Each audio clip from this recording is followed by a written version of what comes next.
C'est une première pour la FIFA. La Coupe du monde masculine de football de 2030 se déroulera simultanément sur 3 continents dans 6 pays. Maroc, Espagne et Portugal accueilleront 101 matchs. Uruguay, Argentine et Paraguay accueilleront chacun un match au début du tournoi. Une formule inédite pour marquer un anniversaire très symbolique. Le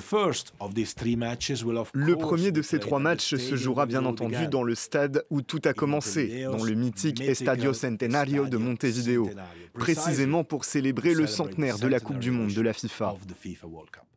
Une décision dénoncée par certains pour son impact considérable sur l'environnement. La dernière fois que l'Espagne a accueilli la compétition, c'était en 1982. Mais ce sera la première fois que le Maroc et le Portugal accueilleront la Coupe du monde. Dans les rues de Lisbonne, les habitants ont accueilli la nouvelle avec enthousiasme. C'est une occasion de montrer que nous sommes capables d'accueillir ces grands événements. Je considère que c'est une bonne chose, pour l'économie aussi. Ça attirera beaucoup de gens dans le pays. Espérons que les fonds seront bien utilisés. Autre annonce de la FIFA, pas encore tranchée, l'édition 2034 se tiendrait soit en Asie, soit en Océanie. Mercredi, l'Arabie saoudite a annoncé qu'elle présenterait sa candidature, dernière tentative en date d'une stratégie visant à faire du royaume une puissance sportive mondiale.